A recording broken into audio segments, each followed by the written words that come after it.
Welcome back to Half the Battle. I'm your host, as always, Daniel Levi. Your guest is the undefeated UFC bantamweight prospect, Malcolm the Machine Wellmaker. Malcolm, welcome to Half the Battle. Thank you, man. How you doing today? I'm doing absolutely incredible. And yourself? I'm doing good, man. I can't complain too much. You know, it's funny that the first time I get you on Half the Battle, you're already a UFC fighter, but a lot of people don't know that you and I go way back to your regional scene. But before we talk about how you and I met, Right. I just got a question off the bat, man. What's tougher in your opinion, the fight of life or the fight inside the octagon?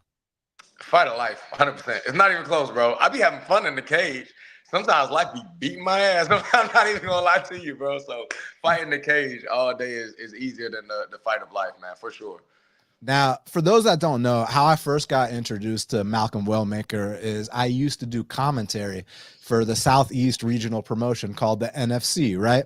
And they told me specifically, like, hey, you know, because back then they didn't really do too many fighter interviews. I brought back the fighter interviews to the NFC, and they told me, like, hey, man, in so many words, they basically said, like, I only interview the pros, the main event, the co-main event, and just leave it at that. Don't just be giving everyone an interview, because you know how some of these fighters are. They get on the mic, they start screaming, or the mic's here and they're talking there and you can't hear that. It's like a whole mess. So they didn't want to deal with all that stuff. But so I see Malcolm Wellmaker, right? And this is amateur kickboxing. Okay, so he's got headgear on. He's got the big gloves on. What was it? What is it? Are we talking 16-ounce gloves, Malcolm? I think they might have been like 12s or something like that. They were pretty big. They was pretty big.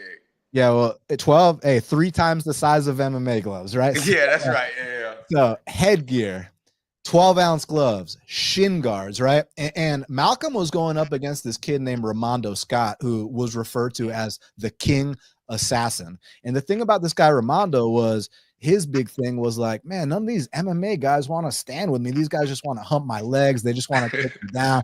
They don't want to do anything. So I want to go to kickboxing where these guys are going to have to stand with me. So I already knew who Ramondo Scott was because he had made a name for himself in the regional scene, right? So he goes in there in this amateur kickboxing bout against this kid I never heard of named Malcolm Wellmaker, right? And before the fight even starts, I'm thinking like, yeah, Ramondo's about to put it on. Like, you know what I mean, right? And to see the reactions you got from him when you landed your shots, and people now watching, you know, they've seen your Contender series knockout. They know that you're a very powerful guy, but what they don't understand is how rare it is to get those same reactions with the big gloves, with the headgear. Yeah. And when I saw you wobble Ramondo Scott and go out there and finish him, I was like, fuck what anyone says. I'm interviewing this kid right here, right now. Say less. I've seen enough, and it's amazing to see how far you've come.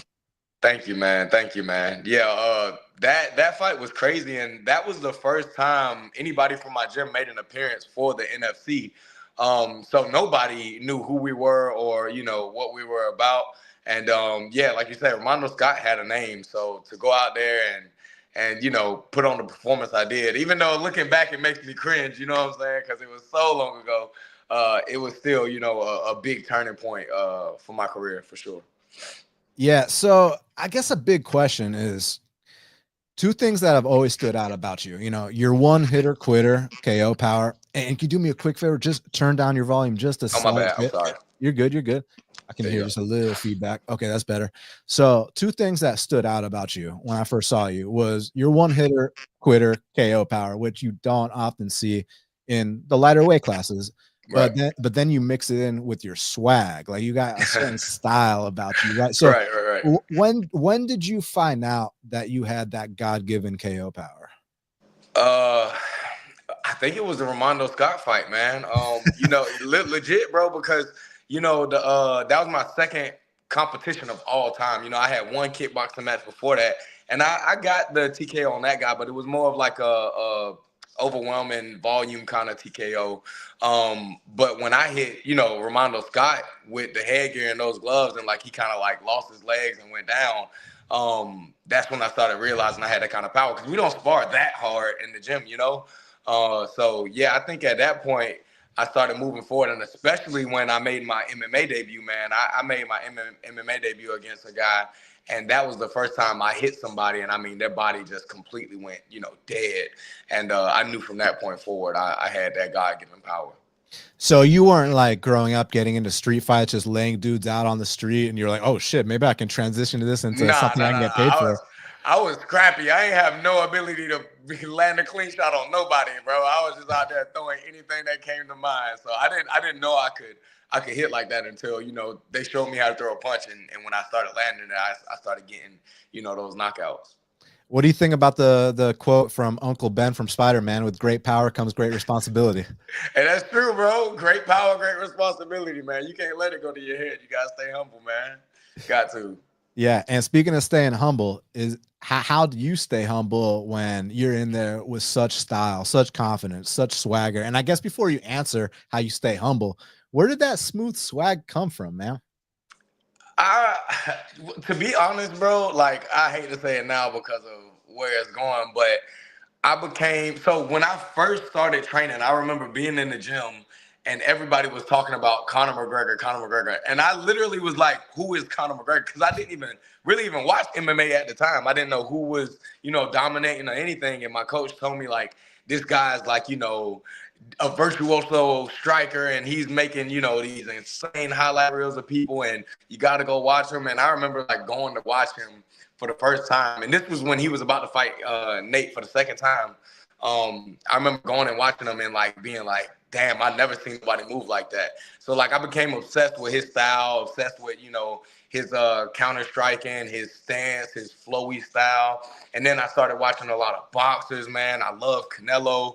And it was like all the fighters that I fell in love with was not just good strikers. They was like strikers with swag. And so every time I worked the bag, every time I try to move around shadow box, like I tried to emulate these guys.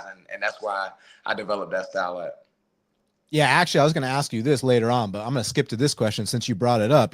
I grew up watching Anderson Silva, Right. BJ Penn. And Yeah. so what fighters inspired you as far as style and finishing ability?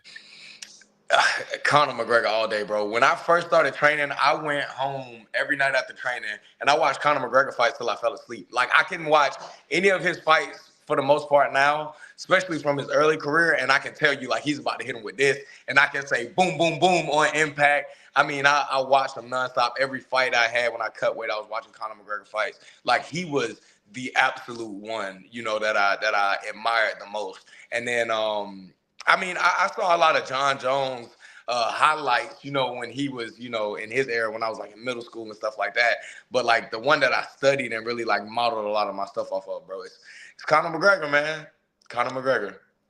Bro, did you ever go back and like check out some of Anderson Silva's incredible performances? Oh, absolutely. Yeah, absolutely. So yeah, I had that like rabbit hole experience where I went back, I watched Anderson Silva, bro. I watched a ton of Jose Aldo, stuff like that. And bro, yeah, I love Anderson Silva. I think he's probably next to Conor McGregor when I look at a style that I admire and really, really try to emulate when I move around. Now, do you think having the kind of presence that you have gives you a mental edge over your opponents before the fights even begin? I don't know, man, because my last opponent seemed like he didn't respect me at all. Adam Bramhall, like I didn't really know it as much before the fight, but afterwards I watched a lot more of his like content and interviews he was putting out before my fight, and he didn't respect my striking at all. He didn't respect my power at all. He didn't respect my resume at all. So I don't think so too much. I think it definitely demands respect from guys that are not foolish. But I think maybe I look like too much of a nice guy. Maybe I smile too much or something. But yeah, I don't know, man. Well, what's funny about you saying that is, okay, but he said all that stuff before he had ever gone face to face with you, before he had ever been around you, right? So, because I wrote this down. I wrote down, because if I'm Adam Bramhall, no disrespect to him, of course, and I gotta, have a face off with you, it's probably like, damn, this dude is way cooler than me, and now I gotta fight him, like, Right. Yeah, nah, I got the edge and aura every time, bro.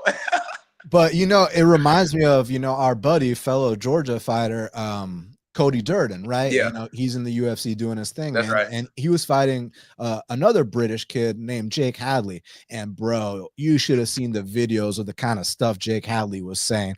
I don't know what Adam Bramhall said about you, but the shit that Jake Hadley and them were saying was so bad to the point where after Cody beat his ass, Jake Hadley was going up to Cody in the hotel apologizing. Oh my Yeah, goodness. it was like that, dude. Like, Jeez. because you know how Cody has a reputation for being a wrestler, even though he loves to stand and Yeah, bang, but yeah, for sure. He because can wrestle his ass off, bro. he can wrestle his ass off. So, you know, not Adam Bramhall, but Jake Hadley, like in his videos with his homies, he's like, oh, this guy's just gonna try to, you know, sniff Yeah, my crotch yeah. and whatnot. And then all his boys are laughing, but he said it in a little bit more aggressive way. Right, of course, And Cody, you know, he's got a wife and kids. He's like, hey, bro, what the fuck, you know? And yeah, of course. so after he whooped his ass, Jake was like, bro, like, I'm sorry. And, Yeah. Cody is a cool guy and accepted the apology, but was like, don't ever fucking talk about me like that again. You know what I'm saying? Yeah, for sure. No, it wasn't too much to the extent of like a personal disrespect, but like he absolutely disrespected my skill set, accomplishments, all my knockouts. Like he was saying, like I was fighting guys that weren't near the caliber of him, and that's why, you know, I was getting these knockouts and stuff like that. And just he even was saying he didn't even study footage of me because he didn't think it was necessary. And I don't know if that was a bluff, bro. I don't know if he was trolling, but if he didn't, like he made obviously a huge error because I mean you see what happened. So yeah, I believe talk is cheap in that case. You know, it reminds me of like when Josh Koscheck was going to fight Paul Daly. Paul Daly, one of the most devastating knockout artists in the history of the sport. Josh Koscheck, you know, former D1 wrestler. And in the pre-fight buildup, he's like, I'm going to stand and bang with Paul Daly. You know, and like as soon as the bell rings, he shoots a takedown right away, you know? So, yeah. Yeah, you got to take it with a grain of salt. And that's why I say, you know, I don't know if he was serious or not, but he damn sure said a lot of that stuff, you know? Yeah, for sure. Now, when you went face to face with him, I don't mean in the octagon, but in the face off after the weigh-ins, could you see a little change in energy at all, or do you think he was about business? He felt a little passive, to be completely honest. Like it was, you know, I like to shake hands. I like to shake hands hard. I like to maintain eye contact for as long as I can. You know, I feel like he didn't maintain eye contact. He kind of more so looked just in the general vicinity of my face. And his handshake wasn't super stern. So like I definitely feel like the talk was definitely more brave than his presence was when we came face to face. But also too, man, like I'm telling you, when we were fighting for the short time that we did, man, he wasn't afraid to come into my range at all, man. I mean, it seems like, you know, he believed in everything that he said because he not carelessly, but like bravely, you know, came into my range over and over again. So I don't know, man. Maybe that's just how he does his face-offs, but you know. Now, correct me if I'm wrong. Okay, so obviously, you know, you're one of the taller bantamweights, but wasn't this dude even taller than you? Yeah, I think he edged me by a little bit. And then on paper, I think they put him at a taller height than me on the tail of the tape. So yeah. So the reason I asked that is because I know there was that one opponent you had on your regionals where he was listed at one height, and then y'all go to the face-off, and the dude's fucking towering over you. 6'2". He was insanely tall. He's sandbagging like hell, bro. So was it at all like this against Bramhall or not the same situation? No, bro. Listen, Zachariah Kamara. If anybody who's fought him as a bantamweight, bro, you've never seen a bantamweight that tall ever, bro. I mean, that is the tallest dude. When I fought him, bro, in like the first 15 seconds, bro, he hit me with a jab from downtown, and I was like, oh my god, like this, I gotta tighten up like immediately. Like this was nothing like that. I spar with guys that's slightly taller than me, like 6 feet tall or so, in the gym all the time. But Zachariah Kamara was an exception. He was ridiculously tall. So yeah, and then Adam Bramhall, he didn't really use the super rangy attacks. You know, he liked to come in with like that leaping hook and stuff. So it wasn't too much of an adjustment I had to make for the height difference, you know?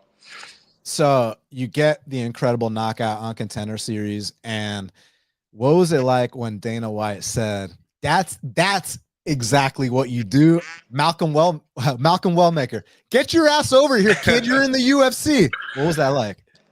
It was crazy, man, because like, you know, after I did what I did, like I was sure that I was gonna get signed, but like you still gotta wait to hear him say it, and then you don't know how he's gonna say it. And so for him to say it in such a way that made me feel like, you know, I really made an impression on them, and that I could really be setting myself up for a bright future, man. It was surreal. It's still crazy now. Like, I still go back and I watch some of that stuff and try to like relive those moments, because those are as big as my dreams were. You know, it's accomplishing something that I don't know anybody personally who has done before. So it was insane, man. It was huge. Dream come true, man.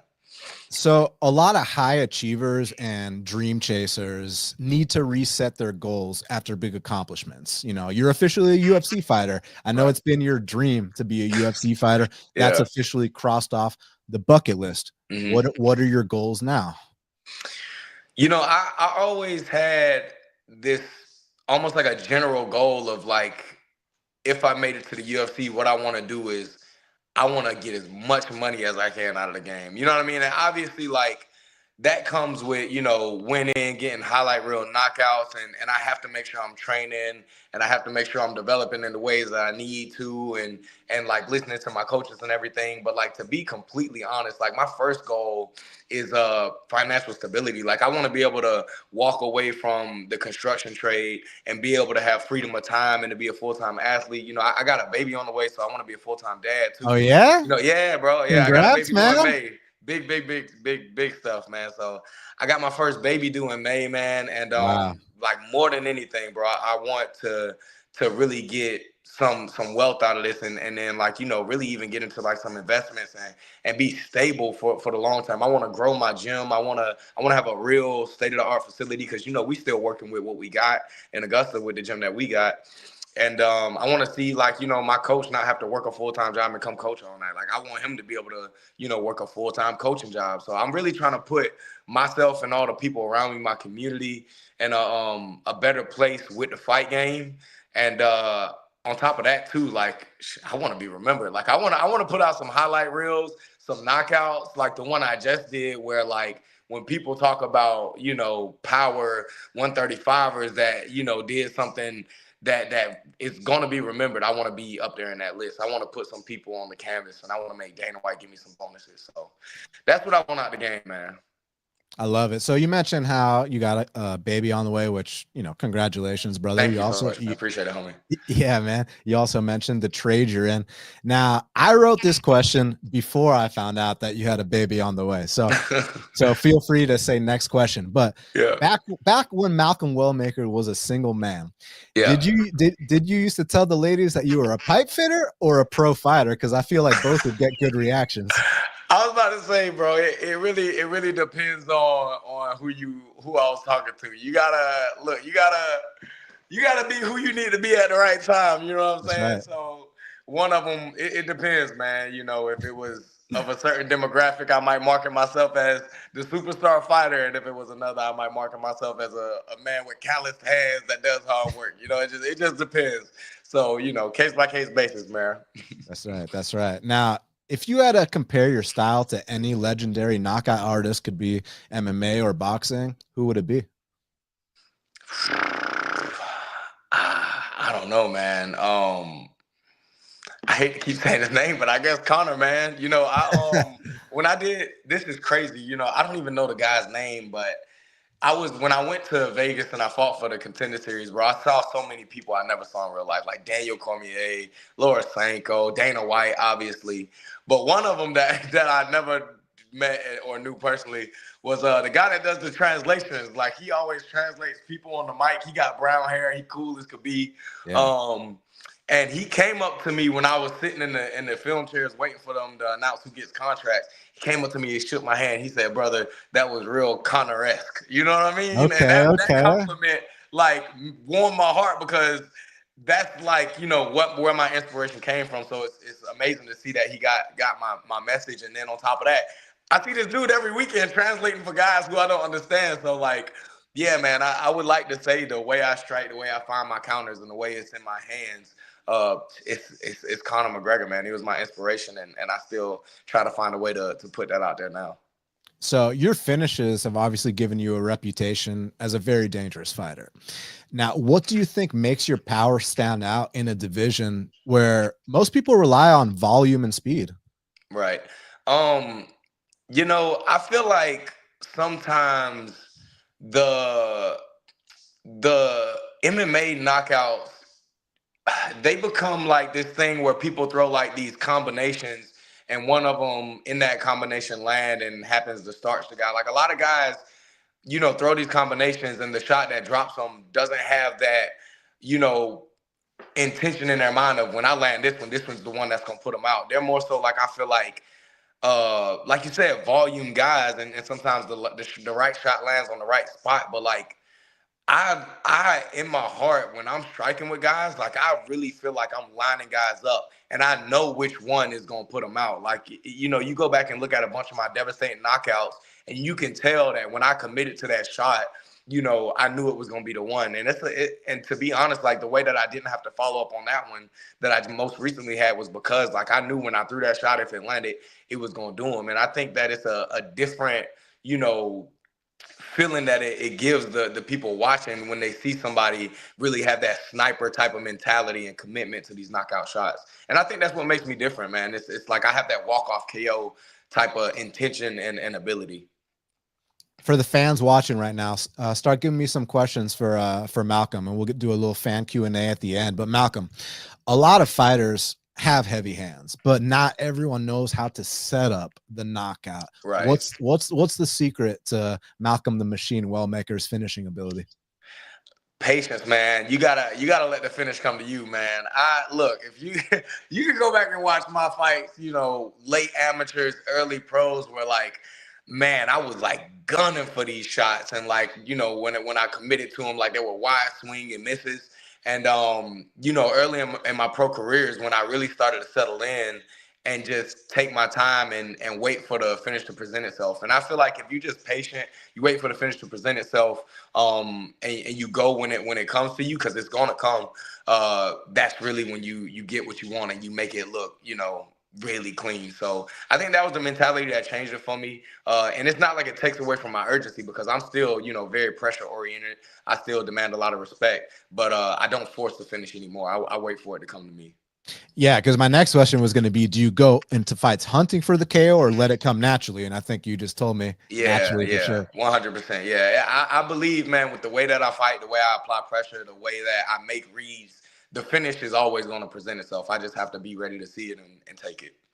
Now, when you fought Adam Bramhall on Contender Series, you did shoot for a little takedown. I don't know if it was kind of to give him the look of the takedown.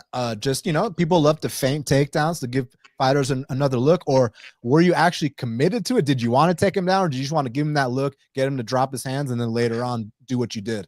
Bro, nobody's asked me this. It's crazy that you asked me this, because me and my team talk about this all the time. But I did look, okay. All right, I'm gonna be raw with you. Ain't nobody heard this, bro. I ain't want to shoot. My coaches made me shoot. I ain't want to shoot.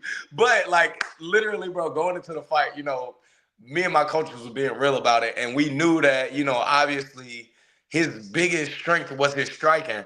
And I actually do have a decent wrestling bag, a decent grappling bag, definitely in the wrestling department for sure. And we felt like I was a much better wrestler than him. So my coaches felt like if I utilize the threats and different things, it's going to make the knockout easier. You know what I mean? And I agree with the mentality.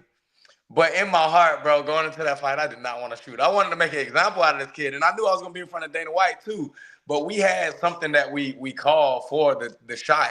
And my coach called it about 3 times. And I didn't do it. And the last time he called it, I heard him call it with urgency. And I was like, just shoot, bro. So I just, I have committed to the takedown. And it wasn't like I didn't want it. I didn't want to take him down when I shot. But I didn't, in my heart, feel it. Or I kind of felt like I forced the opportunity as well. So I was being a good student, bro. And I'm proud of myself for that.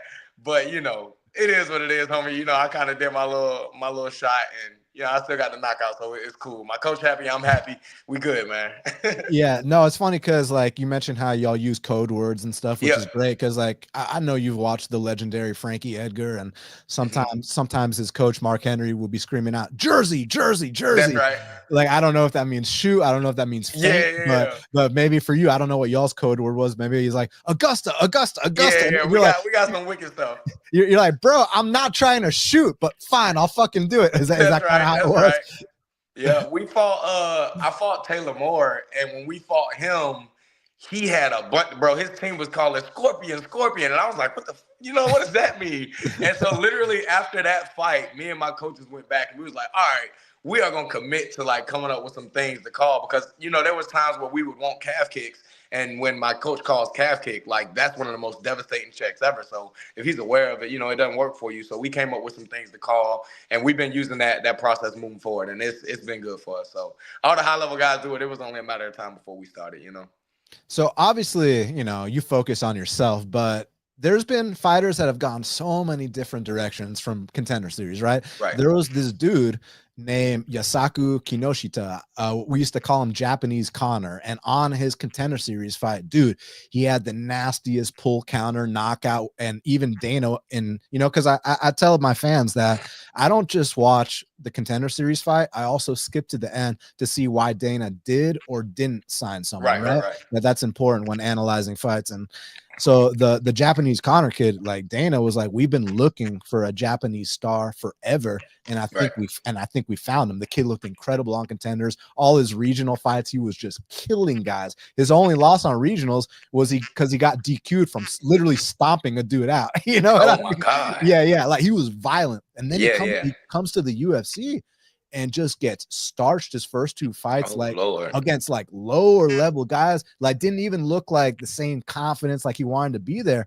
But then, so I give you that example, right? A guy who looked amazing on Contenders, everyone's hyping his praises, but doesn't deliver. But then you had Sean O'Malley and Jamal Hill, Jamal specifically, who became the first ever champion from Contender Series history. Sean O'Malley, the second ever champion from Contender Series history. So obviously, you're a level-headed guy, but is it still important to, like we were talking about with resetting the goals earlier, is important for you to be like, hey, I'm in the UFC, but I really need to announce myself in the UFC. What I did to Bramhall and in the past, that's not enough. This is a new chapter now. Yeah, absolutely, bro. I feel like, everything I've done is like the rents do every day, man. So every time I get in the cage, man, I have to show them that I deserve to climb the ranks. I have to show them that I deserve to get those knockout bonuses, man. And I'm itching. Like when I got the opportunity to fight Adam Bramhall, one of the things that I kept saying to my team was like, I want to show the world that I can do what I do on a high level, and that's what I wanted most, is that, a lot of guys saw what I was doing to the local guys on the local scenes, and some of the local promotions was flying in guys from different places, but like I didn't get to like fight somebody that had like a record as, great as his, like with this, reputation for being a striker as him. And even walking away from that, I feel like it was kind of a letdown for the level of competition he proposed, and maybe it was not necessarily more so a lack of, his tactical approach, but like I want the next guy. I want somebody, that has a name. I want somebody that's gonna be an exciting fight. So like when I do something to them, yet again, like it's proven that I really can do what I do on a high level, and I think it's only a matter of time. Hell yeah. Well, we got 250 people here live. Y'all smash that like button. Okay. Subscribe. Make sure y'all leave Malcolm some questions here, because we're going to get to the fan Q&A here in a second. But Malcolm, as a striker yourself, what did you think about Sean O'Malley's title losing effort against Merab Dvalishvili? I'm gonna be honest, right now, I just think Merab's that good. I was kind of like disappointed in O'Malley. It looked like he was just having so much trouble like finding it. But now I kind of just think like Merab, he might just be really good at, making reads and making it difficult for somebody to find it. Because I mean, he looked great against Umar, and I really think Umar was the better fighter all around. And then I mean, he made Peter Yan, which I thought was gonna be one of the most challenging fights of all time for him. I ain't gonna say he made it look like easy work, but he looked good. So I don't take away from how good I think Sean O'Malley is, because I think Sean O'Malley actually is great. Like I think he is world-class striker. But I think Merab is world champion material. Like just his ability to make real-time reads, his ability to throw people off of their game, his cardio, obviously, endurance, obviously. He's good, bro. I think Merab's great. But he also got my fight name, so he got to see me. I'm glad you brought that up. The champion in the division, Merab the Machine That's right. Dvalishvili. Now I'm talking to the best undefeated bantamweight prospect in the sport, That's right. Malcolm the Machine Wellmaker. Yes, So, sir. is it your goal to one day fight for that name? I would love to, bro. I would love to. And then like Marab's a fun guy, bro. He'd make the build up exciting. So I would love that kind of fight, you know, and if I could take him out, even if it's when, you know, he's on the way out anyway, I think that'd be a great opportunity to fight somebody that's accomplished what he's accomplished. So it's a list of a bunch of people that I admire that I would love to fight, but him in particular is for the name. Like it can only be one machine, bro. So like let's do it one of these days. So the thing about Merab's style that separates him, people talk about the cardio, but that's so like broad, right? To actually Yeah. be specific about what we mean, that makes Merab so dangerous and different. Obviously, we're all Peter Yan fans. I mean, if you're a fan of the sport, Come you on. love watching the great Peter Yan, That's right? One does not simply attempt 50 takedown attempts on Peter Yan. like That's so crazy. My question for you, man. Okay, I know you've dealt with guys that have shot takedowns on you and whatnot, but like when a guy shoots, okay, let's not even say 50 like you did against Peter. Let's cut that in half. Let's say 25, which is already ridiculous. Right. Is there something about the mind games where like, okay, this guy feels like, hey, I may have not gotten the first few takedowns, but I'm also not discouraged by the fact that you stuffed them. And now I'm going to keep trying over and over. You're going to be like, fuck, like, why is this guy still there? Yeah, and that's how Merab breaks guys. Yeah. That's crazy to think, because I think every fighter feels like, on the defensive end of wrestling and takedowns is the more I deny him, the more discouraged he's going to be to shoot, and the closer I get to being able to fight my fight. So imagine like dealing with somebody that doesn't have that mental gear in their head that's telling them like, you keep failing, maybe you should start doing something else. I think that's a huge challenge in itself. But I think a lot of that can be handled with mental preparation, like being prepared to deal with that and not letting it wear you down mentally. Because I feel like a lot of it is mental exhaustion too. Like, it wearing down your ability to work towards something that you feel like you might never get. So shout out to him, bro. He weaponized it legit, and he just made Umar, take the L in a championship fight when Umar, which is a bunch of us thought was going to be able to dethrone him, Yeah. Hey, we're at 285 live viewers, growing by the minute. Okay. So let's go. I'm gonna do numbers, man. Hey, let's get those fan questions in, man. Smash that like button. Make sure y'all follow my boy at Walla the Machine. Now, yes, Malcolm, what did you also think about Peyton Talbot's loss? Because he was another undefeated striker who was, man, a lot of people were saying y'all two were on a collision course. Yeah. All right. So first of all, bro, I watched the fight, and to be honest with you, I had like this competitive energy when speaking about him, because one, I watched him get on Contender Series the year before me at 5-0, which is incredibly early, and then I watched him get 2 fights with 2 finishes against guys that I know like I would do the exact same, if not worse. You know what I mean? Those guys wouldn't walk the same after I hit them. Yeah, so like, Sean and Mick, if you're watching, we want Malcolm Wellmaker versus Yanis Gamori. Continue. Hey, look, I'll take it, bro. But yeah. So I'm watching these fights, and I'm not necessarily hating on his success when I'm watching them, but like I feel this like I know I can do it. And this was before I was signed. I was watching all this stuff happening, so I'm like, I know I can do it, man. All I need is my shot. All I need is my opportunity. So I'm watching him rise. I'm having this competitive energy towards him. And then when he goes and takes his fight, I knew it was definitely going to be way more challenging than all the guys he fought before. But after watching him get taken down in the first round and seeing the holes in his game, I wanted him to win. I didn't want to see him lose for multiple reasons, but like I actually like the kid. I want to see him be successful. I hated to see his hype get stopped, but more than anything, bro, I wanted to be the one to stop the hype train. You know what I mean? Like, imagine if we were able to meet each other with both being undefeated, man. Like, that would be so incredible. And it's not to say that when we do meet, if we meet, it won't still be incredible. But yeah, I was rooting for the kid, man, because he's young. He does have an exciting style. But I do think it was like some huge holes in his game that was exposed. And hopefully he fixes them, comes back, and trailblazes again, man.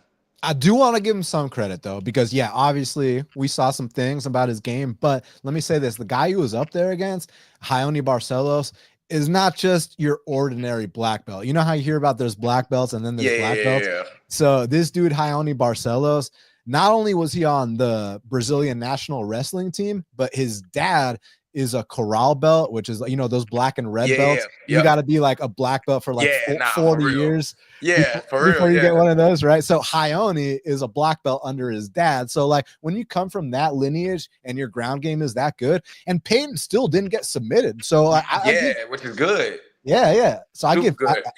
And bro, the lat drop that he did, hey bro, that's not in your bag if you don't have like some legit like training under your belt. So like just the fact that he hit that kind of drop, you know what I mean, bro? He has potential and he's clearly been training.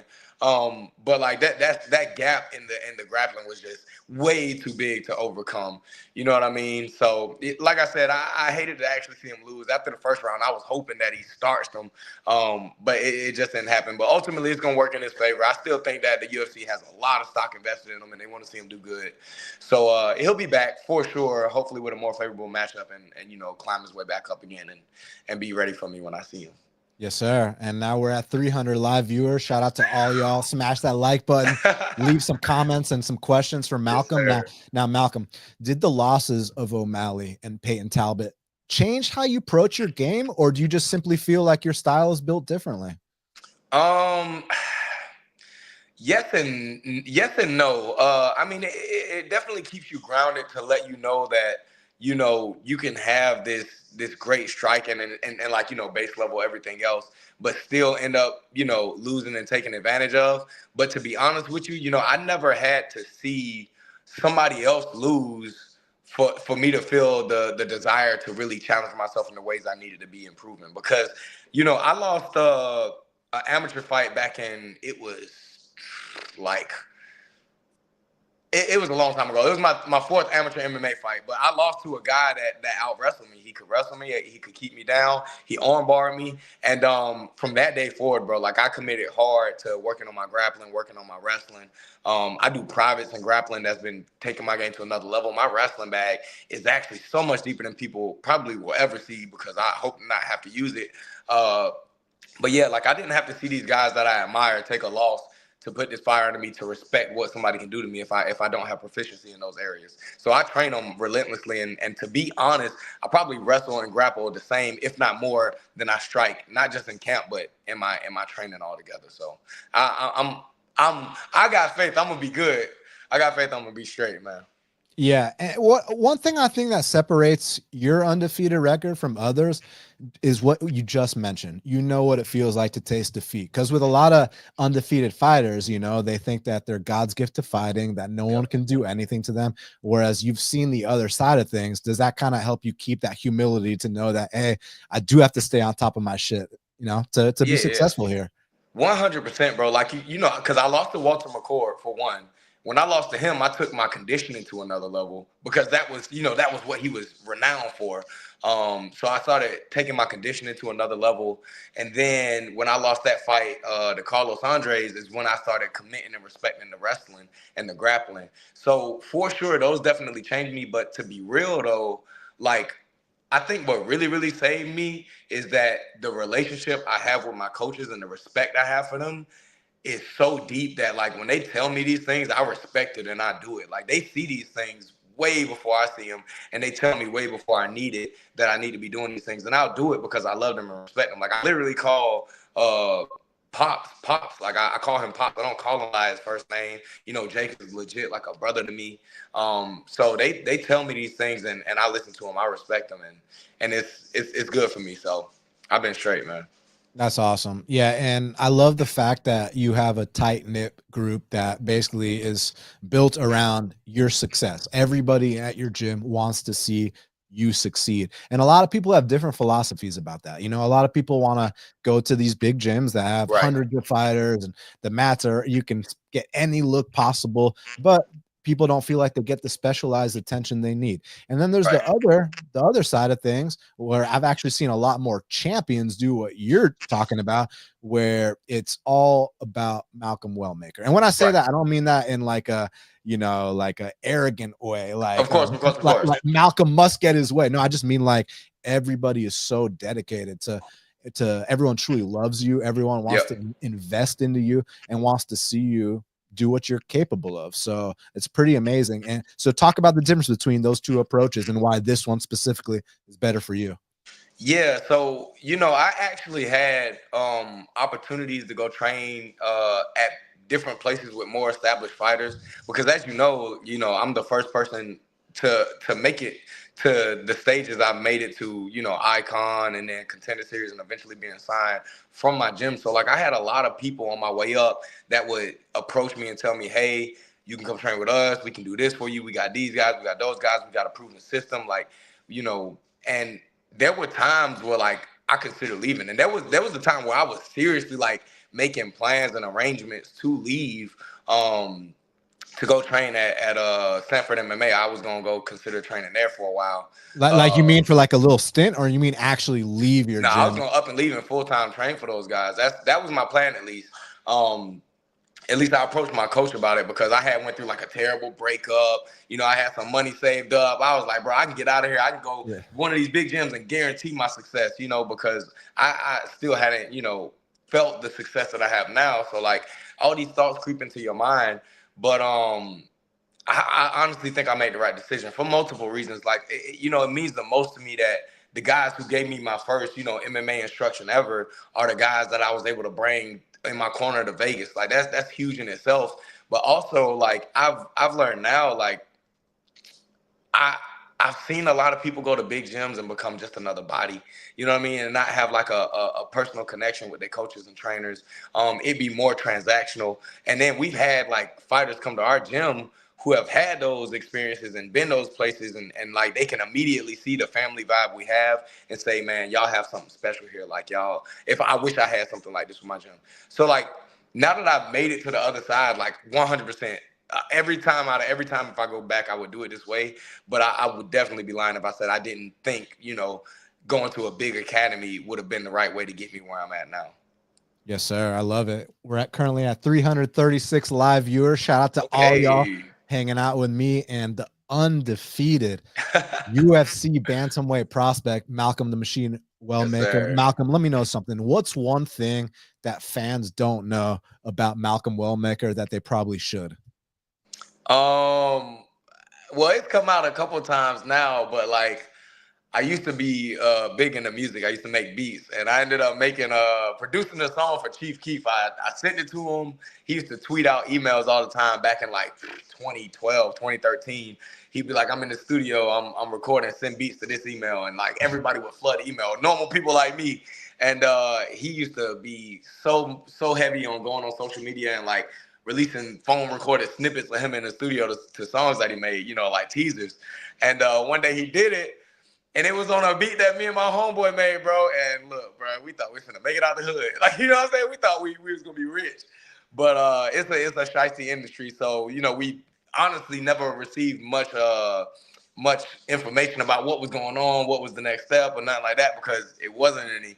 And he'd never released a song. And like, it was like 6-7 years later, he dropped a mixtape of like throwaway songs, and it was on there. So yeah, I made a song for Chief Keef, unofficially, but legit. Sick. That's dope, bro. Now, did you just make beats, or did you also MC as well, or what? I rapped, but that was short-lived, brother. Like I realized I was better at making beats than I was at rapping. So I had a huge group of friends, and all of us rapped, and me and another guy were particularly like really good at making beats. So I stuck to making beats. All my homeboys rapped, and we had a group of like 8 guys that just like we thought we was gonna blow, you know what I mean? And we was living the grind life for rap for a while. Now, correct me if I'm wrong. Just tell me if I'm completely out of line here. Yeah. I heard a rumor.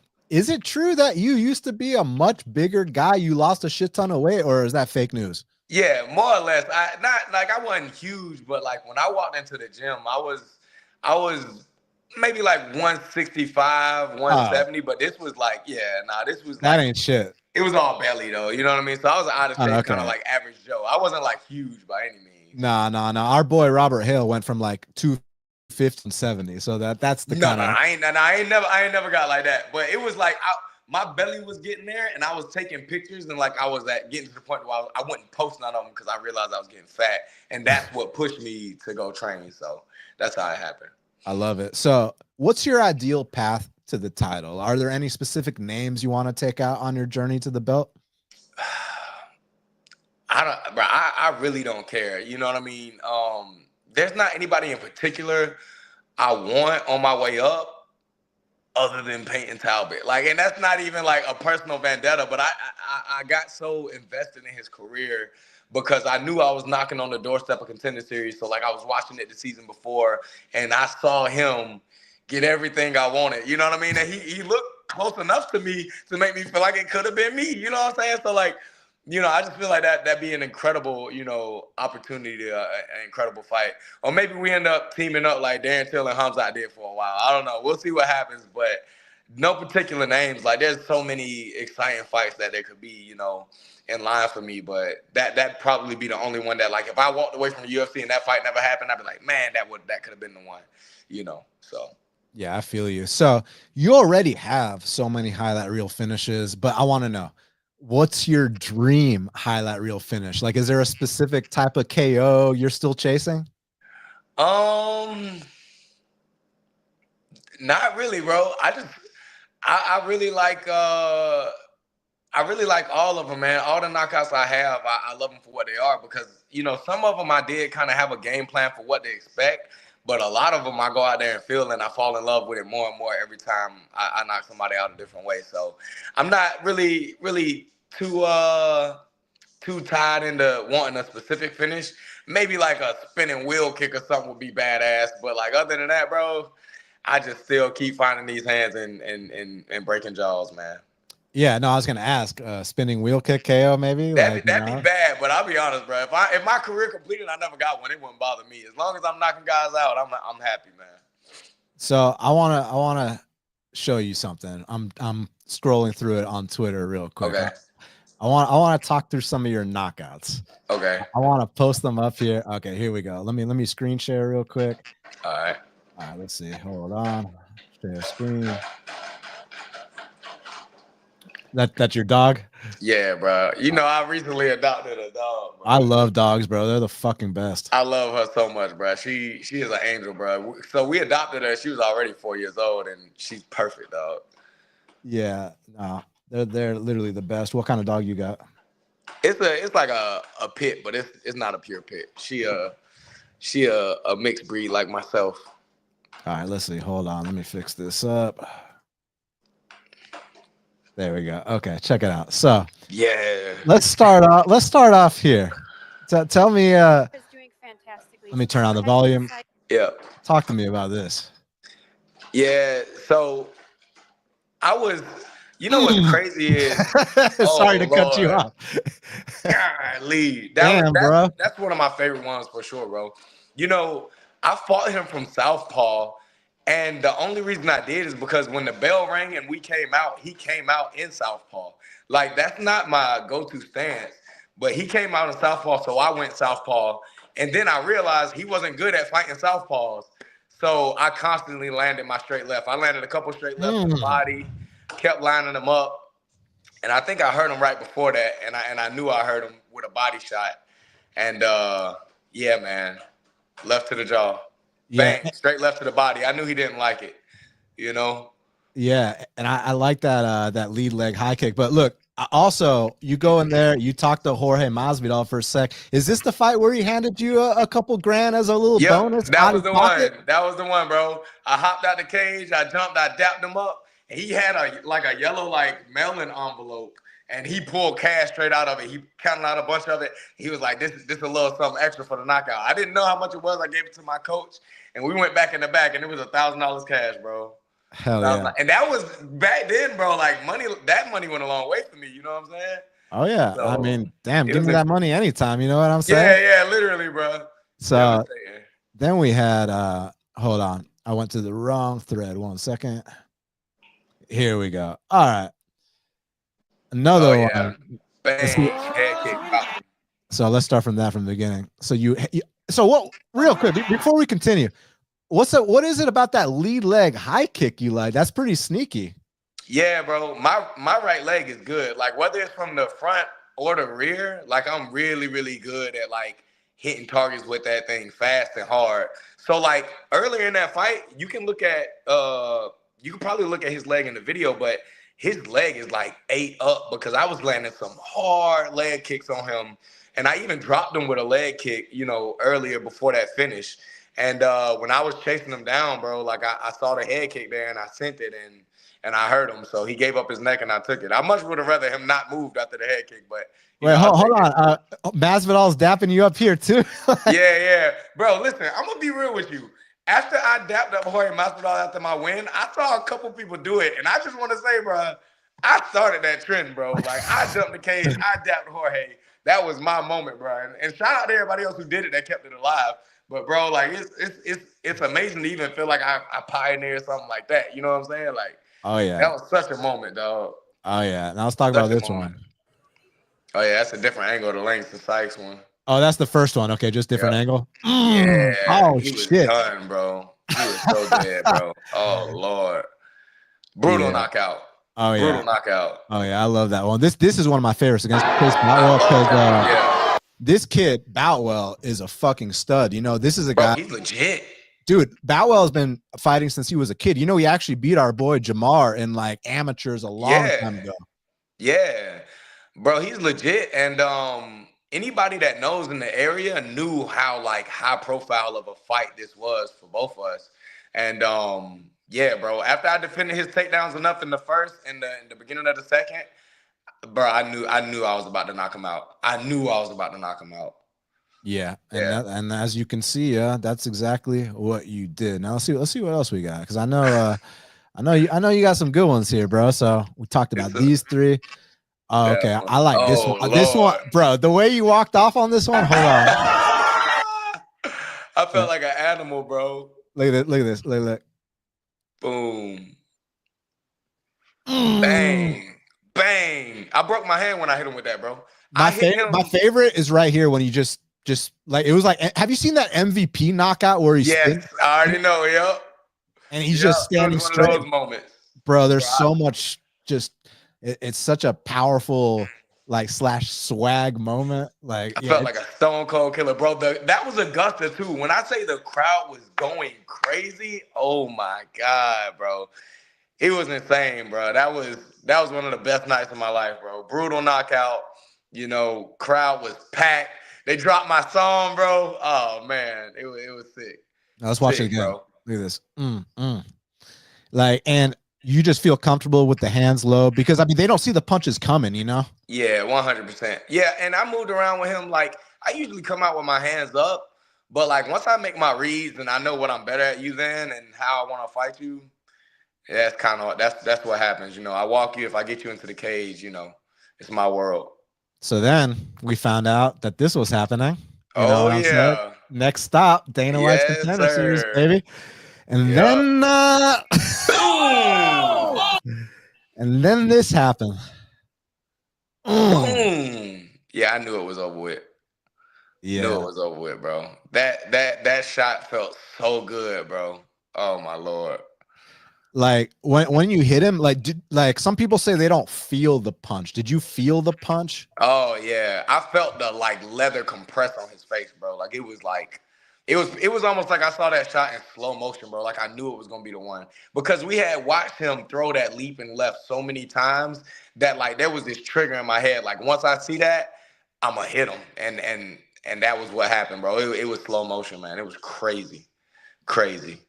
Yeah, and of course, my favorite part about that was Dana's reaction, man. Whenever he says the "get your ass over here," kid, bro, UFC. That was incredible, man. That felt so good, bro. It felt so good. The Contender Series. That's what you do. That's what it was. Oh my goodness! What was that? That was insane. Get your ass over here. You're in the UFC. You know what I'm fucking saying, bro? Oh man, what a moment! That shit give me chills still, bro. Golly. Yeah. So man. That made me very, very, very happy, obviously, to see. Oh yeah, bro. You've been going to war for me on the internet for years, bro. Anybody that play with my name, bro, Dan gonna let them know. Nah, my man for real, bro. On God, anybody who ever bet against me, you taking all bets, bro. Nah, you solid, bro. I appreciate you so much, man. Nah, I appreciate you. So I guess the big question is, What's next for Malcolm the Machine Wellmaker? Bro, I'm gonna get in there. Hopefully we shooting for March, man. So hopefully I get me a contract, I get a name, bro. And I'm trying to go get a 50K knockout bonus, man. I'm trying to make a statement. I'm trying to put the bantamweight division on notice.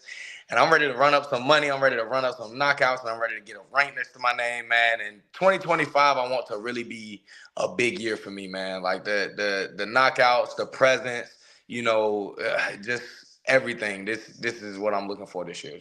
2025, 3 to 4 knockouts, big money, and some love. Now, obviously, look, you're making your debut, so you can't really be, picking your fights, but you do have a manager that's really in with the Absolutely. With the bosses.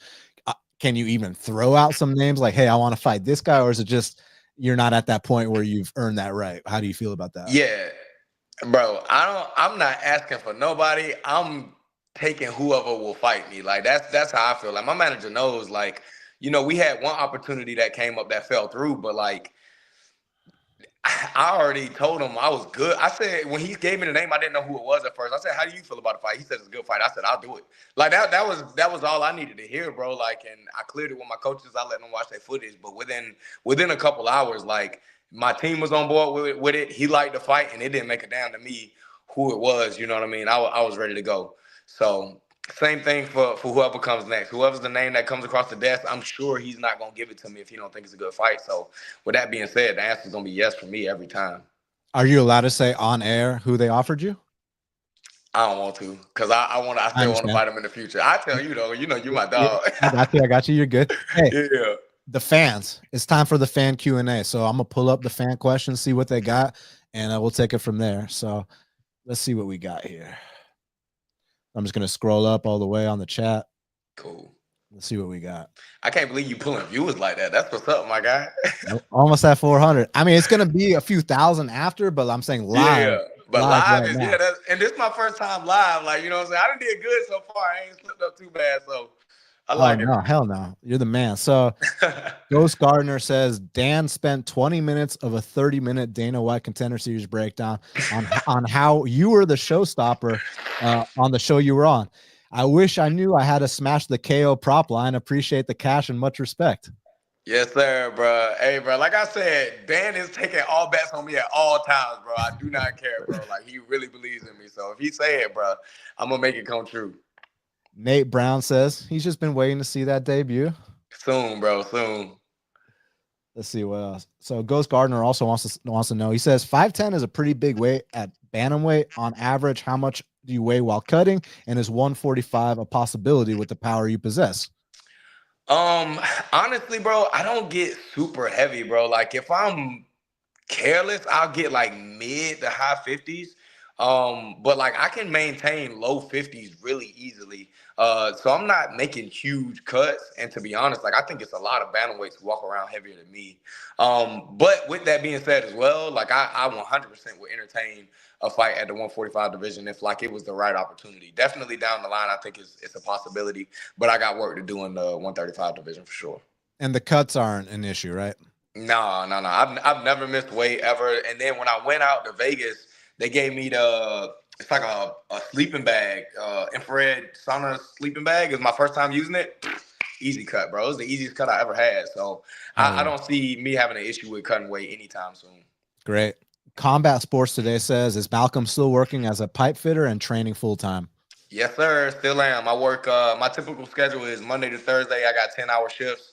And then Friday, if the work demands it, and train every evening from 7 to 9:30, 10 o'clock at night. And weekends, I train twice a day. So that's what's called dedication. That's what's called chasing your dreams. Much respect, yes, Malcolm. Yes, sir. Let's see what else we got. MMA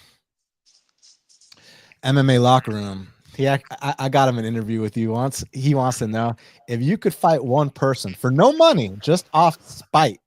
Mall man, old manager, who would it be? Hey, bro. And real quick, let's preface it by saying you won't get kicked out the UFC. No one will find out.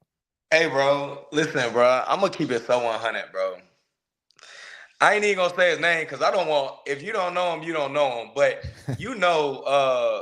my team just competed against him recently, and it ended in a no contest.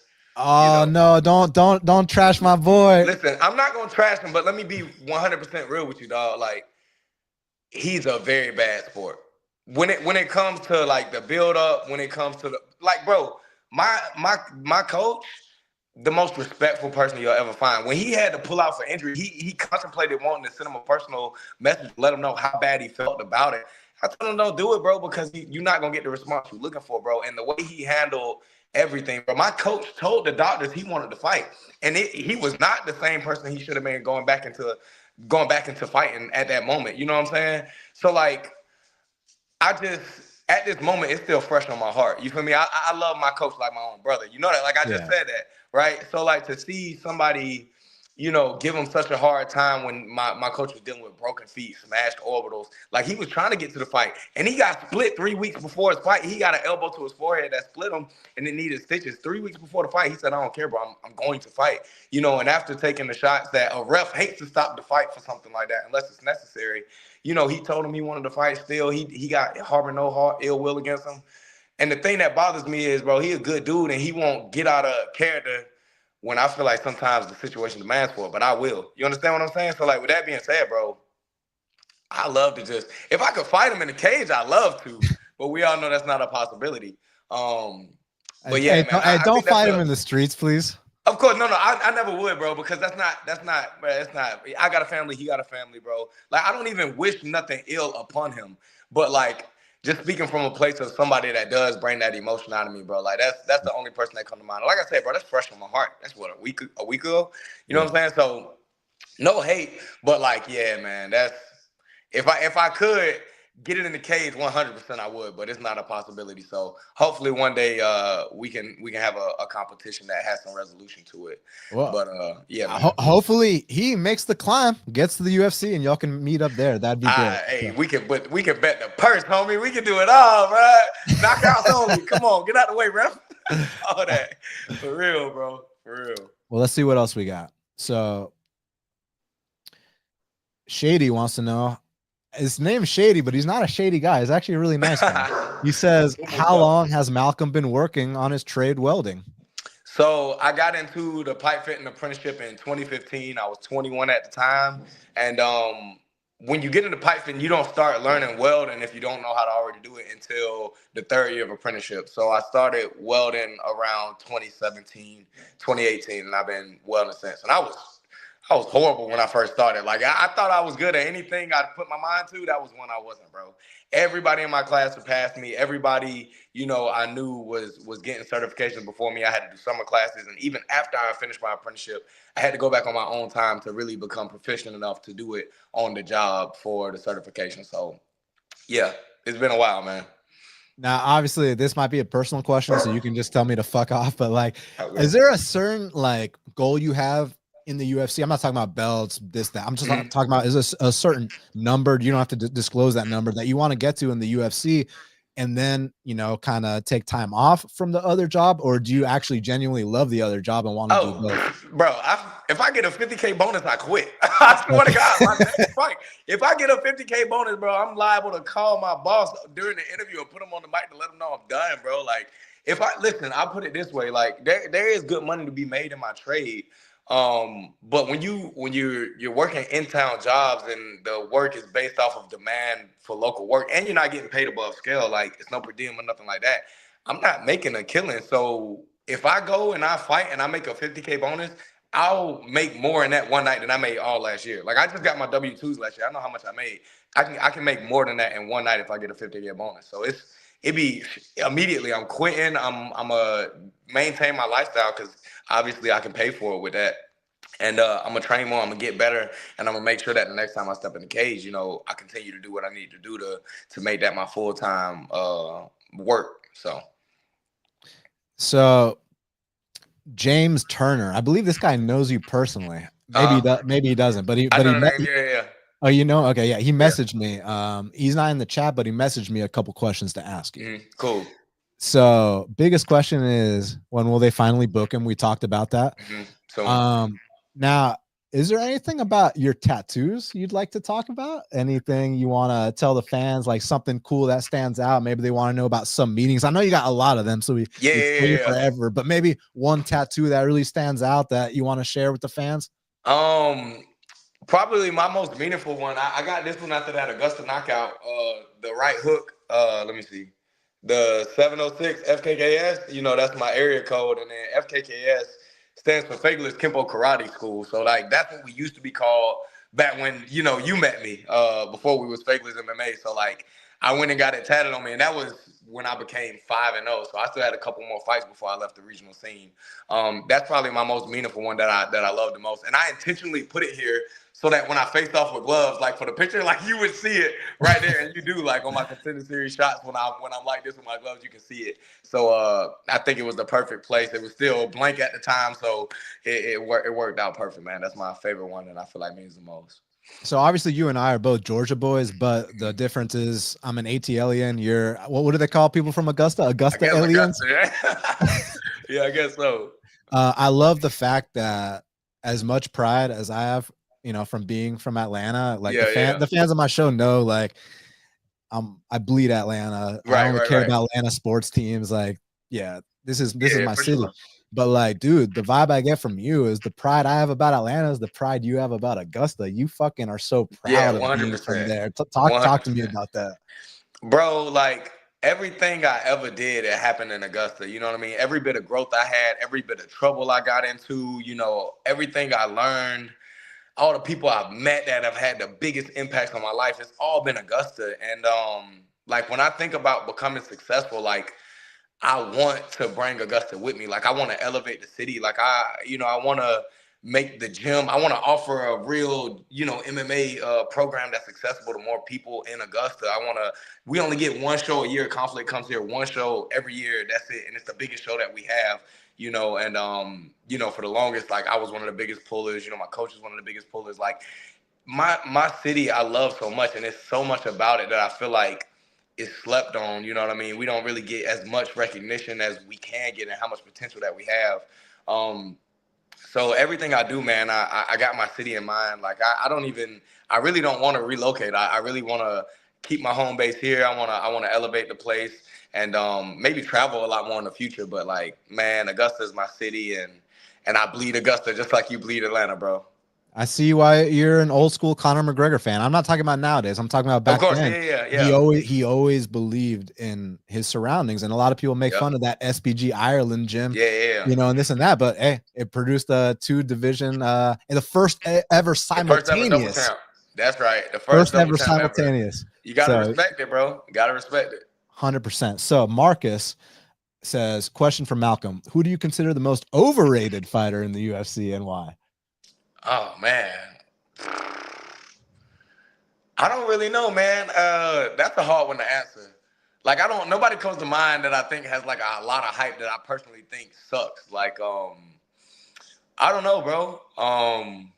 That's a hard question. I have to think about that one. I mean, I don't quite want to say this, but I mean, I think Johnny Walker like fell off. Like, I don't think he was overrated. Dude was good, but like, bro, his downfall was tough, bro. It was tough, man. Yeah, you should have heard. You could say that, but you know, no, you're right. You should have heard the things I said when he was first coming to the UFC. I thought he was the guy that was going to give John Jones his biggest challenge. Yeah, bro, that was what people rung around his name for a long time, and it's not to say that it wasn't possible, but man, just to see the way he's went out, and he's fought some good, obviously the best.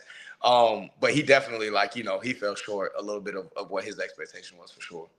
So Malcolm, this dude, Marcus Williams, that asked us the question, he actually owns a bookstore in Morrow, Georgia, called the Nubian Bookstore. So if you're ever in that area, you should go visit. You know, he's a big MMA fan, and cool, great guy in the community. Cool. I remember that, man.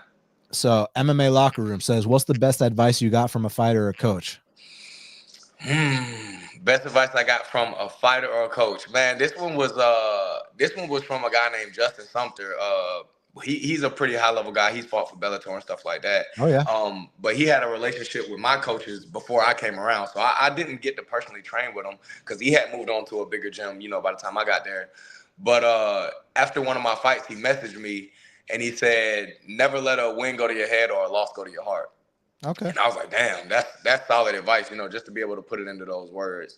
So that's one that like I feel like I re-preach to all the guys coming up behind me, man, because it's so easy for guys to get derailed and lose the confidence in themselves and think they're not who they thought they was from a loss, or to go out and get a knockout and think that, you know, they don't have to show up to wrestling practice. So that's a solid one for sure. Nice. We got a couple more fan questions. We're at 430 live viewers. Okay. Let's see what we got. MMA Upside says, "What's up, Malcolm?" Yes, sir. What's up, homie? Dominic says, "What would be your WWE finisher in the octagon?" Bruh, I don't even know. I haven't watched wrestling since I was like a kid, like child. Like I had like a Stone Cold Steve Austin shirt. Like, hey, Stone Cold Stunner. Stone Cold Stunner. Well, then there you go. That's what it's gonna be, bro. Like I got pictures in one of his shirts when I was a kid, so I guess that's what we're gonna go with. But other than that, I couldn't tell you, brother. Josh is just sending you some good luck, hoping that you get that 50K bonus. Appreciate it, homie. Appreciate it. Yes, sir. Ragdoll says, "What can you offer to stop the pace and the takedowns of a guy like the other machine?" Yeah.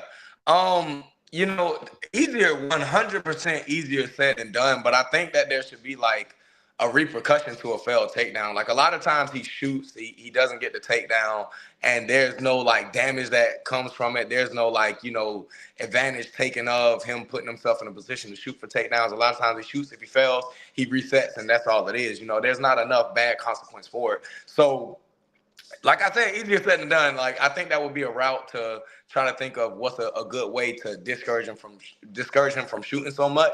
And then he even gets to a point to where I feel like he doesn't even care about actually finishing the takedown nearly as much as just attempting to break you. So I feel like maybe there could be like some particular counter wrestling that could be, you know, incorporated to take advantage of these empty attempts that he has. But one more time, easier said than done. I'm not saying I could do it right now. Obviously, it needs some development. I need some camp time. I need some, you know, consultation with my coaches. But I think it could be done, man. I think that's the approach to take. All things are possible. I mean, you know, Merab, didn't he go 0-2 to start his UFC career? Yes, which is crazy, bro.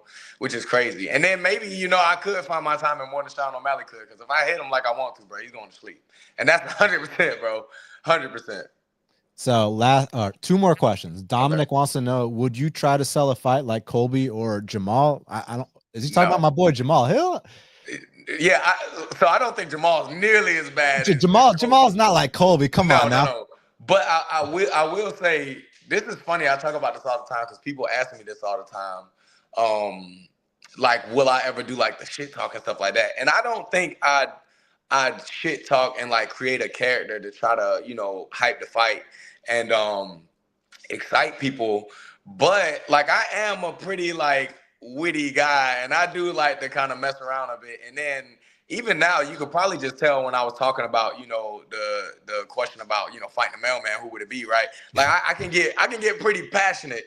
So I don't doubt that there's going to be some exciting build-ups to some of my fights if I have the right guy sitting across from me on the microphone. So I don't necessarily think I play a character, but I think naturally with the person I am and the way that the type of energy that I have, it's going to be some exciting stuff said. They're going to be able to sell it easily for sure. So Marcus, Ragdoll said, do you have an opponent for your debut? He doesn't. We talked about it. Not yet. We shooting for March, bro. Fingers crossed. I'm hoping for it just as bad as you guys, man. March? We'll see what happens. Yep, shooting for March. Great. I'd love that. Now, Marcus also wants to know, who do you have between Jones and Aspinall? What is the path to victory for your pick in Jones and Aspinall? I'm gonna be honest, bro. I think fighters get old fast, man, and he looked old in his last fight. John Jones obviously did. Tom Aspinall obviously looks like he's in his prime and can handle every aspect of fighting. But to be real, I really do think John Jones can take down anybody, and I think he can have his way on the ground. I mean, obviously, like he took down DC. Obviously, it was a long time ago, but he took down DC. I mean, he was able to really maul Stipe. So I think I would go John Jones, just and not because I'm convinced completely like that's the way that it would go, but I would go John Jones based off of, you know, what I believe, and just ground and pound him, punish him, and find the TKO or the sub on the ground. I think that's where the biggest gap would be. So we're capping off at 460 live viewers. My last question for you. You know, for whatever reason, the fans kind of like to talk bad on the Apex.